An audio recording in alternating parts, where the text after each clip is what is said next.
Now you can make Amazon purchases with Bitcoin by going to purse.bogosity.tv. That's P-U-R-S-E. Moreover, most purchases can be made at a discount. Save an average of 20% just by buying from Purse, or get even greater discounts by linking your Amazon wish list. Go to purse.bogosity.tv.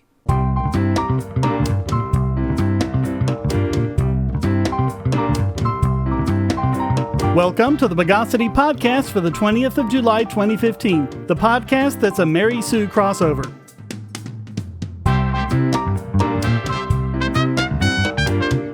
This is your host, Shane Killian, and joining me again this week is Jonathan Loesche. John, welcome back to the podcast. Great to be back. Let's reinstigate the news of the bogus. News and bogus, isn't that kind of redundant? Seems to be on this podcast, but anyway. Now we have more about how copyrights are becoming a far greater threat to our civil liberties than anything else.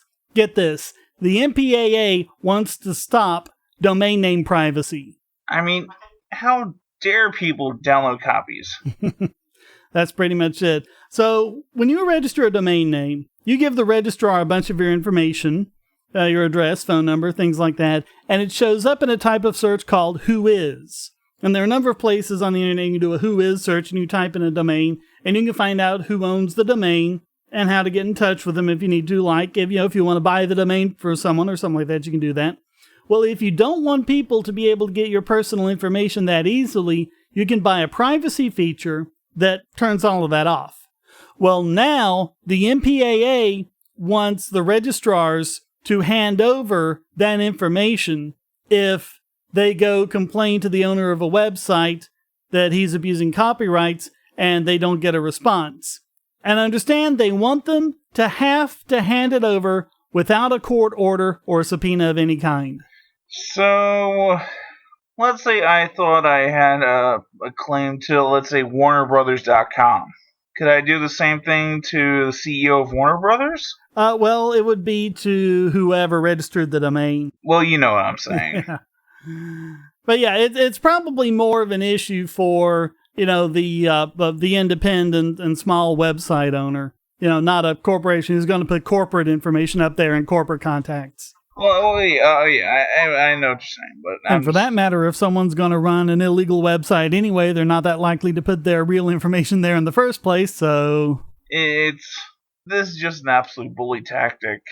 And again, it's the copyright groups failing to understand how popularity is driven. I mean, look at even something like YouTube, which was hugely attacked for years, and now it's gotten to the point HBO and its parent companies, they don't even bother attacking all the, I can find literally every episode of Game of Thrones on HBO at this point. Oh yeah, easily.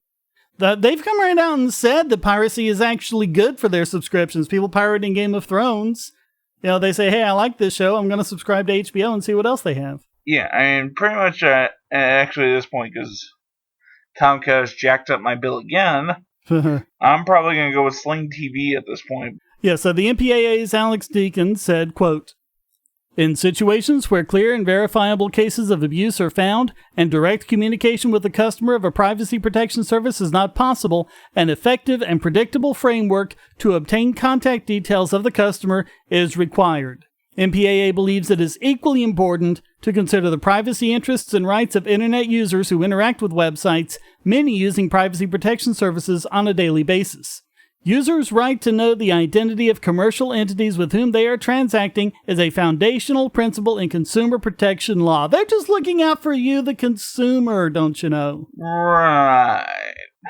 And then, of course, they came up with the whole balance thing. They have to strike a balance because people who use the domains for illegal and abusive activity, you can easily find out who they are and expose them. They're looking out for you. Right. They just, it's just a balance. You can have privacy, but just not too much privacy. We just have to make sure you're not downloading all of our content. Right. Because you're guilty until proven innocent. Right. Meanwhile, the RIAA was up to no good as well. They obtained a preliminary injunction against Cloudflare to terminate all services to domains that use Grooveshark in the name. And Grooveshark was a website that hosted a lot of music, and people were actually able to get there and get on and get a whole bunch of music, and so the RAAA didn't like them and had them taken down. But now they're saying if you even have Groove Shark in your name, you have to take it down, which means they also had to take down GrooveSharkCensorship.cf, which was specifically set up to protest this kind of censorship. Obviously, these people didn't learn their lesson with Napster or any of the other sharing services. I mean, the RAAA, why are they even bothering suing people at this point? It's been at least 15 years since it's been obvious that you can download music practically without impunity. Yeah, and Cloudflare's point is that it's also working against legitimate website owners. Mm-hmm. They said in a statement, quote, Cloudflare has already been compelled by the injunction to deny service to at least one website that is plainly non-infringing, and to others that are arguably non-infringing and have no discernible connection with the defendants in this case. This harm to Cloudflare's business and potentially to customers' business and to the free speech rights of its customers will continue without a modification of the preliminary injunction. Yeah, and that's the other thing too is, okay, so anything with Groove Shark in its name? Yeah. I mean, that's... How can you even start to say that that's legit? Yeah. Next it'll be everything with Shark in its name, and then everything with Groove in its name. Or everything with Torrent in its name, or just Tor, because Tor is a bad thing too, remember? Yeah. Or, maybe we'll start banning things that rhyme with Buccaneer Cove or something. Yeah, so Cloudflare sent an email to its customers whose sites had to be terminated. They said, quote, Dear customer, Cloudflare has received a court order in the case of Arista Records versus Vita Takak in the U.S. District Court for the Southern District of New York, docket number blah, blah, blah. Cloudflare is currently enjoined from providing its services to any domain name containing the trademark Groove Shark. Cloudflare has asked the court to modify its orders to enable us to continue to provide service to your website. While this request is pending, we are compelled by force of law to terminate service. Unless the injunction is modified, Cloudflare will terminate your service for, insert domain name, by removing our authoritative DNS in 48 hours. We are sorry for any inconvenience. At some point, what does it really do for these companies? And B, beyond twisting the idea of copyright to some absurd abomination, how can they really do this? Well, I mean, yeah, it just smacks of shutting down protest against what they're doing. And the record label says that what they're doing is, quote, entirely appropriate. They said that it's up to Cloudflare to determine whether a domain name is infringing, which is a complete lie, because it just Groove Shark and that's it.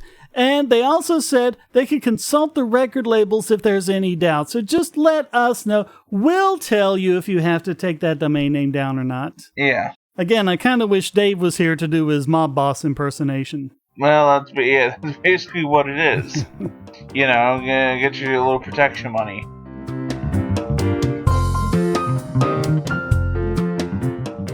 Say, if you're tired of the promos in this podcast, well, the patrons got it early and with no ads or promos. Just go to patreon.bogosity.tv and donate at any level. Hackers, terrorists, the NSA. But I repeat myself. Your online security is under attack, and the weakest point is your password. That's why you need LastPass. LastPass plugs into your browser and allows you to randomly generate strong, unique passwords anywhere on the web, all protected by one master password.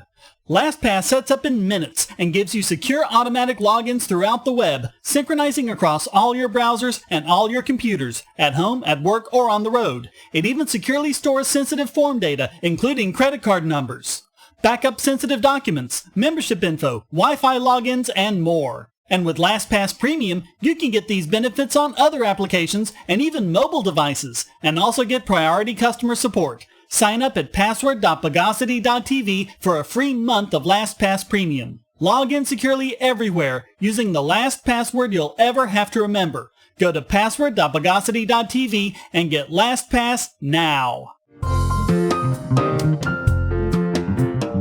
One bit of good news. There does appear to be limits on the censoring power of copyright law, as the BBC demonstrated, and it's all thanks to Google's transparency report and the Chilling Effects Clearinghouse. So what happened was, on the 1st of July, an individual contacted Google with a complaint about a page posted on the BBC News website. And this was about a guy named Kevin Collinson who just kept having one failed business after another. And what happened was he would run up a whole bunch of debts and then declare bankruptcy. And then after all that was cleared out, use the assets to set up the business again and continue with the debt free.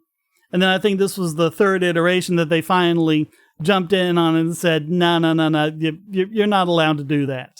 Good old American way. Well, British way, actually. I think this was a British guy. Wow. But anyway, the person who complained and wanted the page taken down was Collinson himself. Oh, God.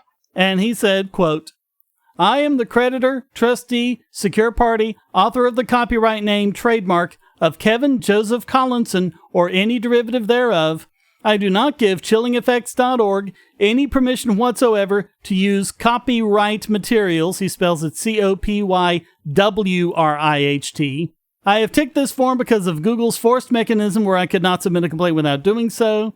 He gives the original URLs, and then the infringing URLs is the story on the BBC website. So apparently what's happened is Colin has a registered trademark of his own name, which is something that celebrities do. I know Billy Joel has done that. You look on a Billy Joel album that says Billy Joel has registered trademark of Billy Joel because he doesn't want any other singers named William Joel to try and get attention because of having the same name. I mean, Shannon, I know you always have to have my trademark of registered Jonathan Loesche anytime I show up on this podcast, but it's only mine to bother, isn't it? Yeah. Julian Assange has another one, and so does Stephen Hawking.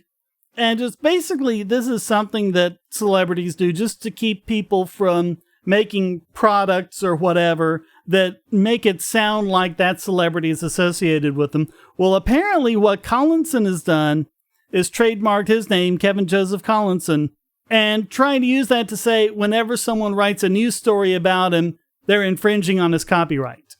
Google hasn't removed the page. The BBC hasn't removed the page. Chilling Effects hasn't acted on it. Yeah, basically everyone's just ignoring it. What else can you say? I mean, if you go on the internet and say stupid shit, that's kind of the purpose of the internet. It preserves it for all time. This is how far copyright laws have gone.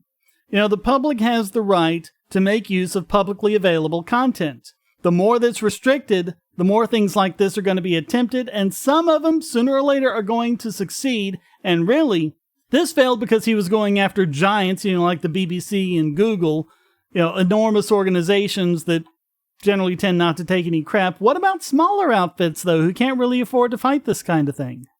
I make no bones. I'm a part of the Song of Ice and Fire Game of Thrones fandom.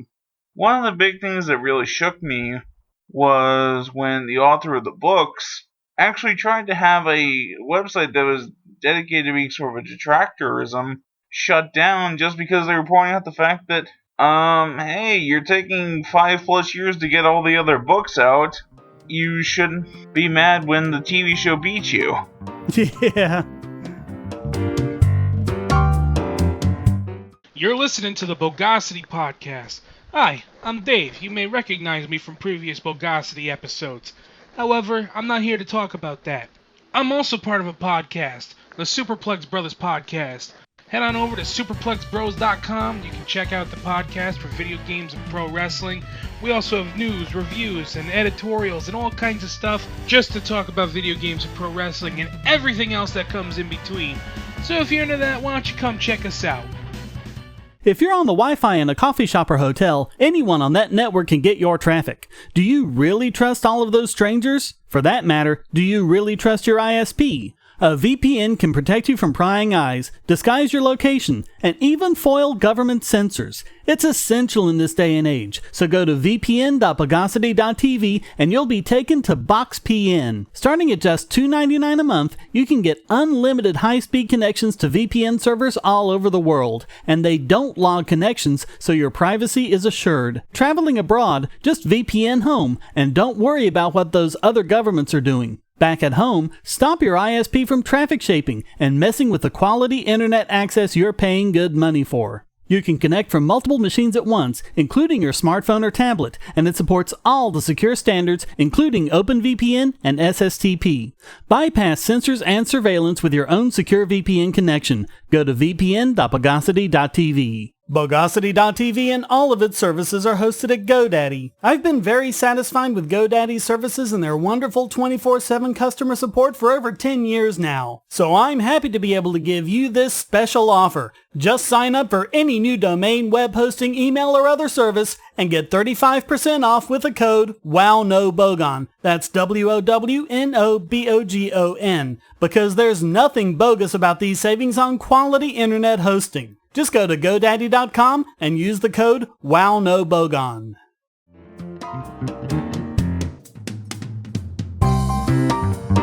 Okay, I initially wasn't going to cover this next story because it just didn't seem to fit the theme of the podcast. But the more that came out about it, the more it did. And then the more it did, and then the more it did. So, Hacking Team is a group that sells tools of surveillance and hacking to less scrupulous governments with horrible records on civil liberties, like Russia, Kazakhstan, Ethiopia, and the United States of America. America, damn it. You see what I did there? So basically, Hacking Team got hacked. Yes, someone hacked the hackers. And those hackers grabbed 400 gigabytes of data from the company and posted it online. And among these are several zero-day exploits that Hacking Team had just been sitting on, apparently for their own exploitation and for use by whatever companies they sold the data to. This includes 2 very serious bugs in Adobe Flash. Adobe has fixed these, so make sure to update Flash on your computer. But that's why I keep getting all its updates. Oh, yeah, and there's some bad ones too in IE and things like that. Although, pretty much at this point, I've just removed Flash entirely from my computer. If I get to a website where I absolutely have to have Flash, I'll pull up Chrome because it has its own version of Flash that it keeps updated. But I've completely removed it in Firefox, and it's just not really used that much anymore because YouTube is HTML5. I went through the stuff I have on the podcast page and the custom BB codes to do things like embed videos, and I made sure that those were all HTML5 and that it only falls back to Flash if you don't have an HTML5 browser. Yeah, HTML5 really has sort of taken over. Oh, yeah. Yeah, it's made things really good, and Firefox is working on Shumway. It seems to work all right so far. It's not ready for prime time yet, but the idea is it will take Flash from a website, convert all the Flash stuff to HTML5, and convert the action script to JavaScript, and once that's ready, you won't have to worry about it anymore. Okay. So anyway, they stockpiled all these zero-day exploits, and they were giving all these surveillance tools to governments, and of course that made them a big target for hackers. It's actually fortunate that they were hacked by hackers who were more civic-minded and put it all online so they could say, hey, look, here are these 0 days, as opposed to being hacked by hackers who wanted to steal the 0 days to use for themselves. Funny how it happens. Yeah. Oh, and I mean, these things, I've said this before, it's quite the marketplace on there. If you find a 0-day exploit in something, you can sell it on the dark market from anywhere from $5,000 to $500,000, depending on what it targets and how big of an exploit it is. So one of the leaked emails, and by the way, all of the leaked emails from Hacking Team are on WikiLeaks and you can search through them, but one of them talked about paying the security firm Netragard. They paid them $105,000 to buy one remote code exploit. Yeah. So, I mean, these things are big money. But, I mean, all this does is put the public at risk, and this includes the U.S. government and defense contractors and anyone who sells things to the government. Sitting on these things puts the public at a huge risk. Because even if you say, okay, we discovered this, we know no one else knows about it. Well, no, you don't, because if you can find it, someone else can. Mm-hmm. And of course, Hacking Team came out and said that it was the hacker who got their stuff who was putting everyone at risk by putting all of this online for everyone to see. No, you were the ones putting people at risk. Yeah, I'm not. Well, and it didn't help that they have all these exploits and all these surveillance tools protected by probably the most abysmal security ever, including very weak passwords. One of the passwords was just password with the A changed to a 4. Okay, that's less than a second to get in. And you know, Sally, that's more common than you think. Oh, yeah. It's really, really sad. But I mean, you would think that these would be people who knew what they were doing. Yeah, well, and again, it's like what I work with, where literally some folks will literally, all they will do is change password to, they'll change the P to a $sign, the A to the @ sign, $sign again. Oh, and of course, all sorts of stuff has come out about who they were selling to, including a death squad in Bangladesh, a paramilitary security agency known for torture and extrajudicial killings. Don't you love democracy? Of course, they sold lots of stuff to the DEA, and one that we know about was the DEA using their spyware to spy on Colombia in South America. Well, we got to know the correct price of drugs, so there. There you go. They also have the Israel-based company Nice Systems. I don't know if that's pronounced Nice or Nice, but they got stuff from Hacking Team and are pushing it all around the world, including Azerbaijan, Thailand, Brazil, Colombia, Guatemala, Honduras, Israel, Kuwait, Finland, Georgia, Greece, India, Turkmenistan, Uzbekistan, Kyrgyzstan, and all sorts of other places. So it kind of is interesting. The DEA is using their software to spy on Colombia, and then Colombia is now getting their hands on it and can spy back on them, I guess. Well, I can't find half those countries on the map, so they aren't real countries. Yeah, that's true. So a spokesman for Hacking Team told the International Business Times, quote, "We don't have anything to hide about what we are doing, and we don't think that there is any evidence in this 400 gigabytes of data that we have violated any laws, and I would even go so far as to argue that there is no evidence that we have behaved in anything but a completely ethical way." If nothing else, sitting on 0 days is not in any way ethical. But they're saying they have nothing to hide and they've done nothing wrong, even though some of the leaked emails talk about whether or not they can start selling under a different name and then hiding their identity. Yeah, because that's what I do all the time when I'm behaving in a completely legal fashion and selling things that aren't in any way illegal or unethical. I hide who I am. Damn it, Shane, when you want to protect the interests of America, the banner for ethics, for grandstanding, for being the best in the world, you have to do it completely underhanded and shady as hell. Yeah. So another example was October 2012. In the United Arab Emirates, the company's technology was used to target a pro-democracy activist who was then tracked down and beaten by agents of the state. And of course, instead of condemning it and saying this is not what our software is supposed to be used for, Hacking Team just issued denial after denial. For obvious reasons. Yeah. But the emails also show CEO David Vincenzetti talking about criticism. The activist groups, he says, are, quote, idiots and are, quote, manipulating things and demonizing companies and people. And he sent one email warning the staff of the ramifications of leaking this information online. Quote, "Imagine this. A leak on WikiLeaks showing you explaining the evilest technology on Earth. You will be demonized by our dearest friends, the activists, and normal people will point their fingers at you. Well, guess what? That's what's happened." But it gets even worse.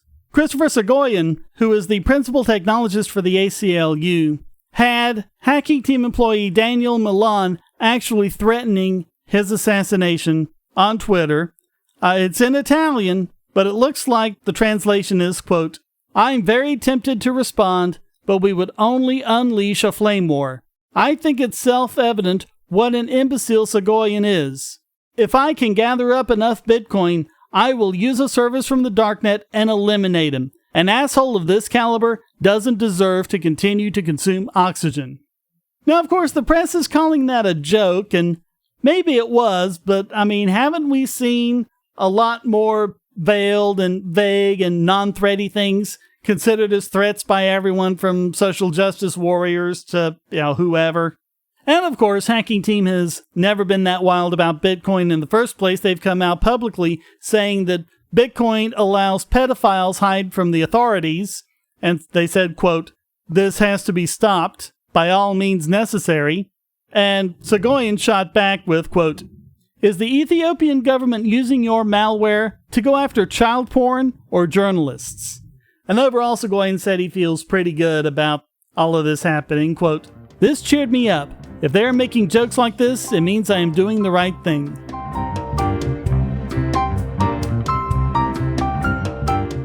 History is written by the winners, and so apparently is economics. That's why there's LibertyClassroom.com. Probably the best single learning resource for history and economics on the web, LibertyClassroom.com teaches U.S. history, Western Civ, and economics from actual university professors. There's lots of free material to get you started, including introductory lectures on all these subjects. And when you sign up, you get the full site's content for just $99 a year, less than the price of 2 cups of coffee a month. And if you type in the promo code Bogosity in all caps, you'll get your first year for just $88. Lectures are available in both video and audio format, so you can watch or listen to them on your computer, your phone or tablet, or in your car. Learn at your own pace about the subjects you're interested in and become a more effective debater. You'll also get access to lots of supplemental materials and even the professors themselves via the discussion forum and even live video chats. Inform yourself against the myths and propaganda of our society. Visit LibertyClassroom.com. And now let's shout into this week's biggest Bogon emitter. And this week it goes to the U.S. Energy Information Administration, who has been claiming that wind power is the most affordable form of electricity generation, up there with natural gas, and more so than nuclear, coal, or hydroelectric power. The problem is, it's completely contradicted by the data. A recent study from Utah State University's Institute of Political Economy, titled "The True Cost of Energy, Wind Power," concluded that, quote, "The true cost of wind energy in the United States is, on average, 48% higher than most estimates claim. This is because generating electricity from wind power entails many hidden costs." So what the Utah researchers did was looked at the true cost as, quote, "the price tag consumers and society as a whole both pay to purchase wind-generated electricity and to subsidize the wind energy industry through taxes and government debt. After examining all of these cost factors and carefully reviewing existing cost estimates, we were able to better understand how much higher the cost is for Americans." And this included things like the Federal Protection Tax Credit, which is a big subsidy for wind producers, states that have their own renewable portfolio standards, and this requires utilities to purchase so much of their electricity from renewable sources, and of course, that drives up the cost to consumers. The fact that these wind farms are usually located so far from the existing transmission lines, there's an expense involved in expanding the grid, and of course, that's an additional expense that gets passed on to taxpayers and consumers. And also the fact that you have to have conventional generators as a backup, because when you can't really decide, oh, more people are using electricity, we'll just get some more wind power. It doesn't work that way, so you need conventional generators to act as backups. Why do you hate renewable energy? We don't hate renewable energy. We were talking about like the solar panels in Arizona, I think it was, how they came up with a cost-effective way to do it, and then Arizona clamped down on them saying, sorry, you're competing with the power companies. So listen to Thunderfoot. Not to mention, they estimate their best power generating month will be July, which, if you live in Florida, no, July is not going to be your best month because it's always raining. Yeah. Yeah, I mean, it all depends on where you live, how much solar you get, how much wind you get, things like that, and it's not really anything you can control. And there's also the fact that the tax money that goes into this is something that could be back into the pockets of the taxpayers to spend on the things that they want to buy. I know that's this big radical idea. Wasn't that basically for every taxpayer funded for projects? So the report concluded, quote, through such policies, U.S. policymakers have essentially decided that electricity consumers will have wind power even if it is more expensive. The cost of this decision has fallen to U.S. taxpayers and consumers of electricity. When weighing the costs and benefits of wind power, not including all of the hidden costs, makes wind power appear to be a more attractive option than it actually is. Energy policy decisions, however, should be based on a more complete estimate of the cost of wind energy.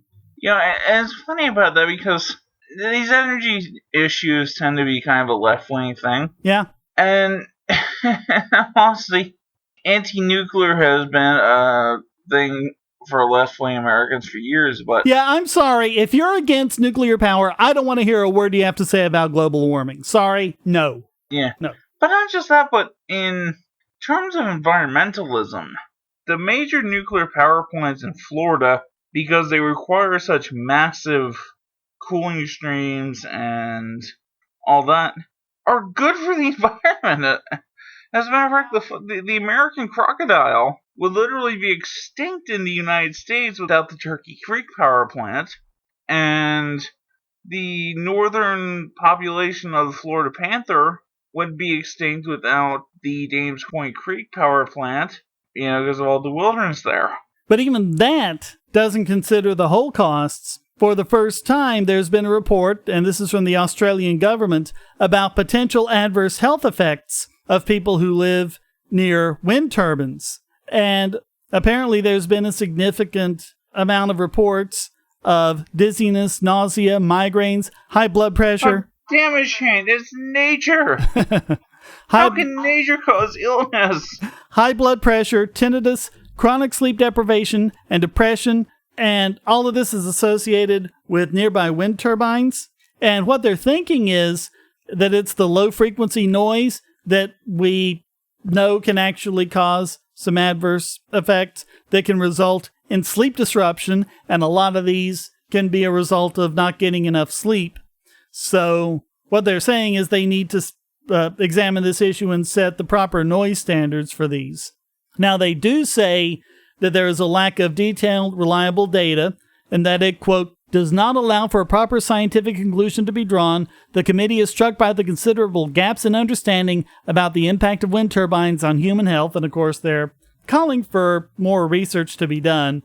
But I mean, this could end up being a big problem for people who live near there. Yeah? What's so bad about nuclear? Just people don't think it's like Frankenstein. It's going to cause us to grow a third arm out of our head or something like on Futurama, Mm-hmm. Then you also have Professor David McKay, who stepped down last year as Chief Scientific Advisor to the Department of Energy and Climate Change, who calculated that over a period of 25 years, a single shale gas pad covering 5 acres with a drilling rig 85 feet high would produce as much energy as 87 giant wind turbines covering 5.6 square miles and visible up to 20 miles away. And then you have Oxford University College's Clive Hambler, who said that every year in Spain alone, between 6 and 18 million birds and bats are killed by wind farm. And that mirrors what the California Energy Commission said, quote, in a summary of avian impacts at wind turbines, bird deaths per turbine per year were as high as 309 in Germany and 895 in Sweden. Per turbine! That's one of those little crucifix type things spinning around and around for a year. Kills hundreds of birds. But damn it, Shan, we feel so much better about them. And then you have the British Chancellor of the Exchequer, George Osborne, pointing out that all this stuff is costing them £9 billion a year in subsidies by 2020, which is £1.5 billion more than the maximum limit they had originally planned. Big surprise, it's more than they thought it was. Which means that every household in Britain would be forced to pay an estimated £170 a year by the end of the decade to support renewable energy. Hey, if it costs more, how is it renewable? Yeah. That doesn't mathematically work out, people. God bless American debt. It just gets you farther and farther down the hole.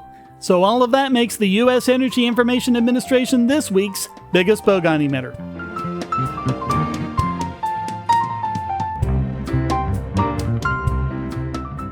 Bogosity.tv is a participant in the Amazon Services LLC Associates Program, an affiliate advertising program designed to provide a means for sites to earn advertising fees by advertising and linking to Amazon.com. Just clear your cookies and go to amazon.bogosity.tv or check the right-hand side of the podcast page for Amazon's best deals, including the deal of the day and limited-time lightning deals on all sorts of great products. So next time you buy online, go to amazon.bogosity.tv.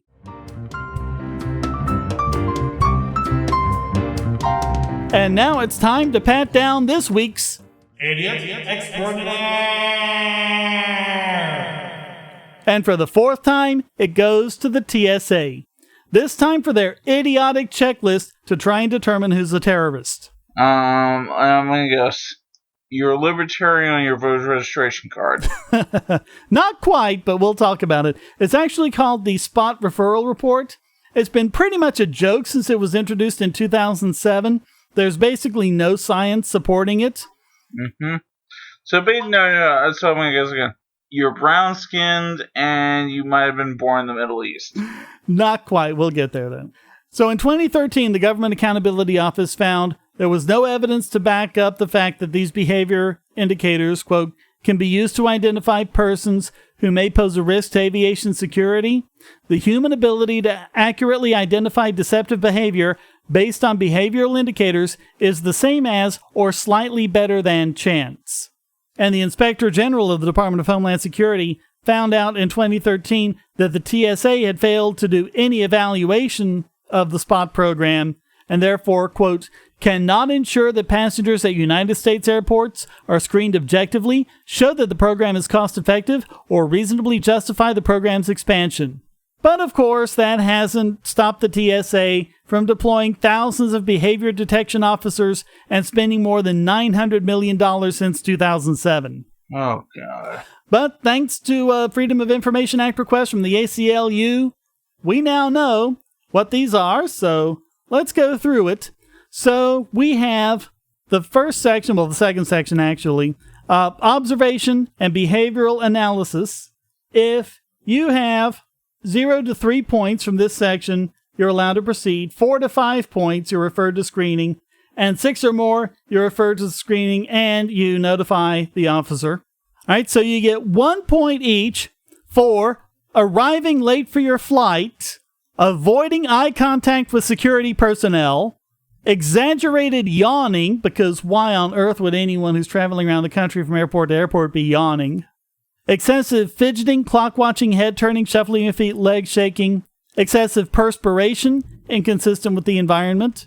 Face pale from recent shaving of beard, so don't ever shave. Your face is flushed while you're undergoing screening. Your eyes blink faster. You breathe faster. You have an Adam's apple jump. Protruding or beating neck arteries. Repetitive touching of your face, rubbing or wringing of hands, so if anyone who has OCD is basically screwed. Strong body odor, sweaty palms, trembling, or whistling. Whistling is a big problem.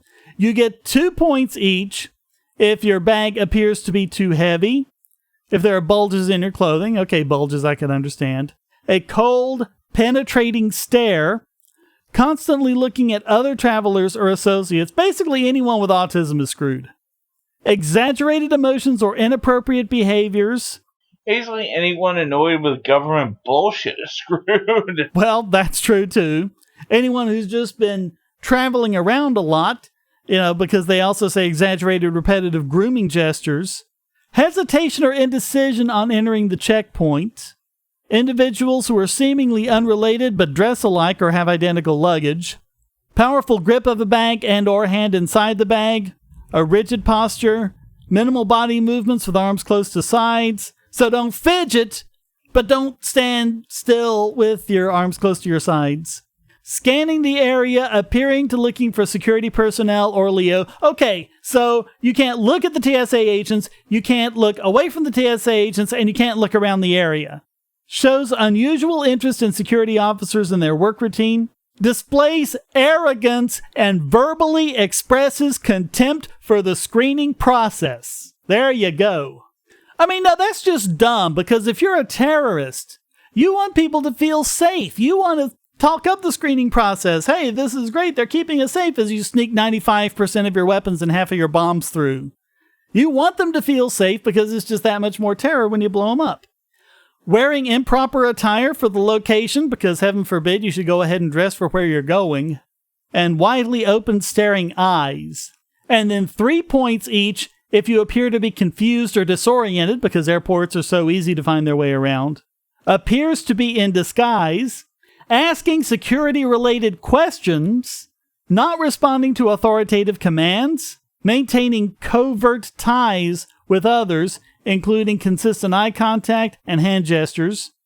And repeatedly patting the upper bodies with your hands. And then we have down in section 3, this is unusual items. If you're traveling with almanacs, because why on earth would you have those when you're traveling around the world? Blueprints, a GPS unit, of course most of our phones and tablets have GPS in them now. Training manuals for flight, scuba, explosives, or military. So if you're going down to the Florida Keys to go scuba diving, don't bring your manual with you. Liquids or gels in excess of 3.4 ounces. We knew about that one. Numerous prepaid calling cards or cell phones, because why on earth would you want those if you're traveling out of the country? You should pay the $200 a month to use your home account and pay the roaming charges. Photographs and diagrams of high-profile targets, so don't buy a postcard with a picture of the Capitol building or the White House on it. Rope, wire, duct tape, loose batteries, and loose electronic components. And then section 4... is signs of deception, and this includes the Adam's apple jump, appearing not to understand questions. Again, autistics are screwed. And with this section 4, you just need 2 or more of these, and it's an automatic Leo notification. Change in voice pitch, rate, volumes, choice of words, or a dry mouth. Again, why on earth would you have a dry mouth when you're traveling? Constantly looking at other travelers or associates. Basically, don't look anywhere. Blindfold yourself while you're going through. I think that's the only way to avoid this. Covers mouth with hand when speaking, because heaven forbid you should be courteous to other travelers when you're talking to someone. Delayed responses to questions. Distracted or inability to pay attention to present situation. Does not remember significant facts when answering questions. Downplaying of significant facts when answering questions.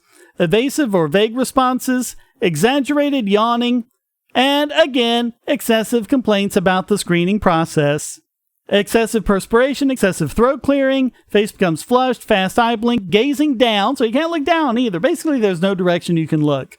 Gestures don't match the verbal message. Gives non-answers. I guess it's a good thing Obama has Air Force One or he'd never make it through. Increased breathing rate, panting, lacking details about the purpose of the trip. Movement away from the official towards exit. How dare you try to leave?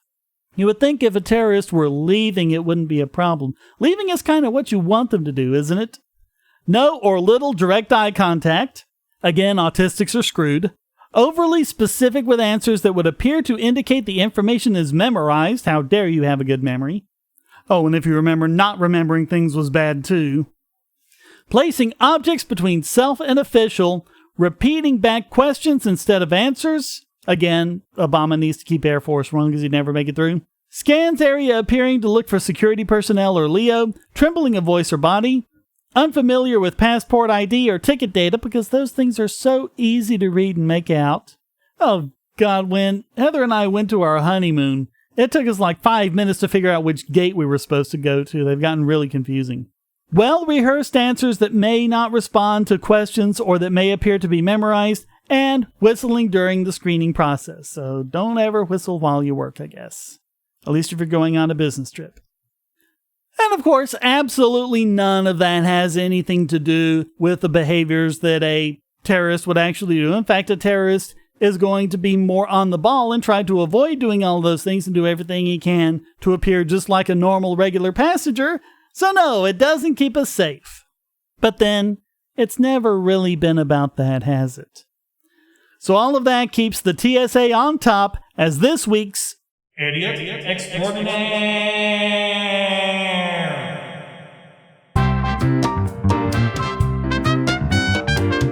Well, that wraps up this Pete and Repeat edition of the Bogosity podcast. As always, you can come to forum.bogosity.tv to read the show notes and join the discussion. This podcast depends on you to keep going, so please donate using the links on the website or at patreon.bogosity.tv. And feel free to join in by sending a question, statement, news article, or rant to podcast@bogosity.tv. You can even stick in an audio file if you want. Thank you for listening, and thanks again to Jonathan Loesche for joining me. Thanks again. Until next time, here's a quote from Bruce Schneier. We can't keep weapons out of prisons. We can't possibly expect to keep them out of airports. The Bogosity podcast is licensed under Creative Commons Attribution Non-Commercial No Derivatives 3.0 Imported License.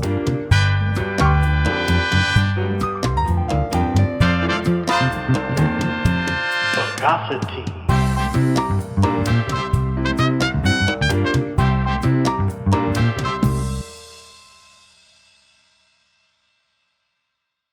Do you want answers to creationist claims against evolution? Would you like to know more about evolution yourself, or even engage creationists more directly, with actual peer-reviewed sources to back you up? My book, How Evolution is Scientific, is designed to show the basics of evolutionary theory and how it is so well supported using the scientific method. It's impeccably sourced, with references to the actual scientific material, and is arranged using the creationists' own criteria of what is scientific. Using their own arguments against them, see how evolution is scientific, but creationism is not, based on observations, accurate predictions, logic, and evidence. Get answers to common creationist claims, and even a primer on abiogenesis, the start of all life. It's all in my book, How Evolution is Scientific, available at Amazon and on Kindle, EPUB, and PDF as well. Get How Evolution is Scientific and never be taken in by creationists again.